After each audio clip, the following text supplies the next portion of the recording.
Thank you, Colin. Slightly nervous at the idea that sometimes the NEO doesn't quite tell it like it is. I think maybe we do have a reputation, I guess, for sort of measured language, I suppose. I guess that's what you meant, Colin. That's the generous interpretation anyway. It's the less generous. Yeah, let's not go there. I mean, I guess what I want to do, I mean, clearly we're at a particular time now in terms of public expenditure, the need to cut costs. There is, as Colin says, a huge back catalogue of NEO work covering different aspects of efficiency, and certainly for those that have heard me speak before, I've tried to kind of draw out lots of specific examples, specific good practice, where I think there's an opportunity to kind of take some learning from one situation, apply it more widely. I mean, this, so what I'm going to say over the next 15 minutes, it is slightly different. What we're trying to do at the moment, and the key thing for us really, is to kind of establish the NEO position, the NEO expectations around cost reduction.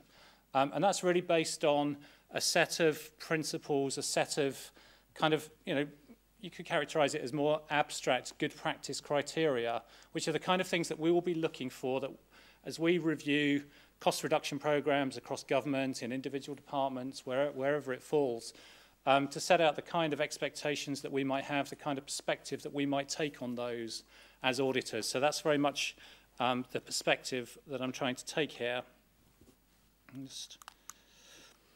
I mean, I guess that summarizes it. I mean, the meat, the substance is in the last two bullets there. I mean, I'll glide fairly quickly over the first two of those. And I think, on the spending review, we've done quite a bit of analysis. We've been in sort of presented various things to the Public Accounts Committee around the spending review. We've tried to just draw one or two high-level points out of that. And one thing certainly is that, it is absolutely crystal clear that, what most people would regard as efficiency savings, i.e. continuing to do everything we do, but just a little bit better, alone is not going to be enough. It's very clear. I think there is pretty much a universal consensus around the fact that more needs to be done, including, completely redesigning the way that services are delivered, the way that customers receive services, and whether we do things at all. And all of that, that requires, to be honest, much better prioritization than there's ever been. I think certainly, I know the central government sector much better than health or local government. So, when I generalize, I'm probably generalizing across the central government sector. Others in the room are probably a better place than me to judge whether what I'm saying applies equally to local government or not. But I think certainly central government has struggled to prioritize because it's struggled to have the data, the information that's needed to make good prioritization decisions. It's struggled to really have a crystal clear view of the value it's trying to deliver for its customers and stakeholders that's kind of nailed down in such an unambiguous way that it can make clear choices and give clear prioritization. I hope that's more readable on there than it is on here. Yes, it is. I mean, that's just a little bit of analysis that we did. We played that into the Public Accounts Committee to just get a bit of a feel across the main government departments, also including local government, the CLG local government you'll see on the right there, just to get a bit of a sense of the magnitude of what's required. So this graph kind of maps the spending in the percentage that each department is trying to save against its total spending base and showing the overall contribution that department is making to the global savings. And it kind of, we think it's quite useful to present the information in this way because it kind of shows where the really critical dependencies, where the really high risks are. So I guess, really leaps out at you there. The CLG communities there. This is in real terms, so almost a 70% reduction in its department expenditure limit across the communities part of that, by far the biggest of any department. But then you can see that 60% of the savings are intended to come from those four areas, including the local government bit of CLG. So I think that maybe emphasises the point that traditional efficiency alone is not enough. This needs something else as well. And then really this kind of unpacks that thought a little bit further. Some of the data on the scale of the challenge, I think most of that might be fairly well known to you. At the same time, linked to, but not always with its primary driver of cost reduction, there's a set of restructurings going on.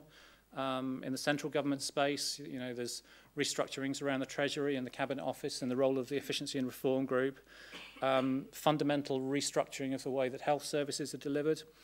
There's the localism agenda, which is already implying a really significant shake-up in the way that services are delivered. And then all of the other, you know, the coalition government has expressed its clear preference for particular delivery models, or particular delivery models are certainly emerging under the coalition government, mutuals, for example. So there's all that going on at the same time. And that for us, you know, what we've tried to do on this slide is not, you know, of course we're not saying restructuring is wrong, of course we're not saying cost reduction is wrong, it's an absolute imperative. But it's important to understand the risks that throws up. The risks need to be understood, the risks need to be managed. So there's accountability risks around, you know, when there's a major transformation going on, traditional lines of accountability are changing, that can create some confusion.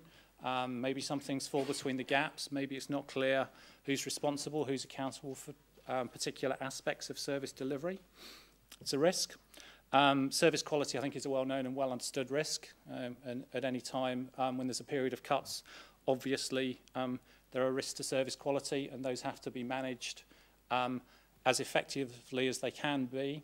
And that means there needs to be good information about the link between costs and the outcomes that they're contributing to, so that good decisions can be made.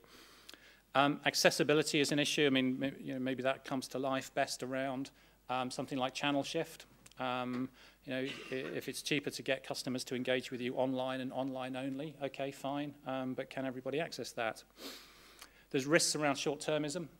If there's a lot of pressure to be able to say, okay, by March 2011 or whatever, our organisation needs to demonstrate that we've delivered £X of savings. You know, if that's the number one measure against which the chief exec, the senior officers are being held to account, then, you know, their incentives will be to make some short-term decisions, cut the maintenance budget, store up costs for the longer term, that sort of risk.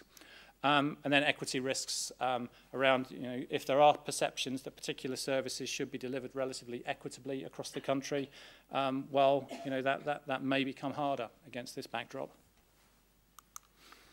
I don't want to dwell on this. It's probably maybe a bit self-indulgent just thinking too much about the NAO, because we're certainly not the most interesting thing around this. But just to clarify one or two things, you know, we certainly want to make a positive, helpful contribution to the cost reduction agenda, but we have to remind ourselves that we are independent auditors. We can't hold management's hand while they or sign off on specific aspects of implementation. Our role is very much to highlight good practice, disseminate the good practice, draw out key principles, draw out learning. That's the focus of our role. So getting on to, I guess, more of the substance of what we wanted to talk about, and this is based on some thinking that we've been doing in the NAO. It's very much been led by the new head of our, or relatively new head of our organisation, Amias Morse. I say new, he's been in post over a year now, but you know, we've had a complete change of our governance arrangements, our leadership over, you know, the last 12 months plus. One of the major things that's come out of that initially is kind of a line of thinking around what we think cost reduction looks like. And this is a model that we've been using to kind of explain that, to show the different kind of stages of cost reduction, mapping them on a scale of increasingly sustainable versus you know, more difficult and more costly in terms of time and cost to implement. They're not mutually exclusive. It's not that one category is right and one category is wrong. There's a lot of overlap between them, but we think it's quite a useful way of just thinking about and talking about cost reduction. And I guess just to dwell on one or two of these, just starting in the kind of bottom left corner, the quick wins, you know, the quick tactical changes that can be made, you know, the quick renegotiation of a contract because you spot an opportunity to drive a supplier a little bit harder on something. Maybe sort of fairly localized process changes might be suggested by staff. They see an opportunity not to mail out big fat recruitment packs, but to just get everybody to deal with the organisation, apply to the organisation online, that sort of thing.